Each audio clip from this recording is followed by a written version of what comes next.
आता कुठे ना कुठेतरी मुंबईकरांच्या मागण्या असतील, शहरातल्या मागण्या असतील आणि जे काही हे चड्डी बनियन गँगचं चालू आहे त्याच्यावर कठोर कारवाई होणं गरजेचं आहे आणि शासन काय असतं, जनतेसाठी काय चालतं, कसं चालतं हे त्यांनी दाखवणं गरजेचं आहे. धन्यवाद. जय हिंद, जय महाराष्ट्र, वंदे मातरम.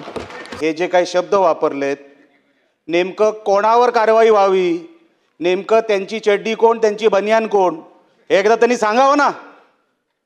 जर एवढी भीती वाटत असेल बोलायला तर सभागृहामध्ये असे शब्द वापरू नका. वापरायचे ना असे शब्द. कोणासाठी वापरताय हे शब्द? कोणासाठी शब्द होते हे?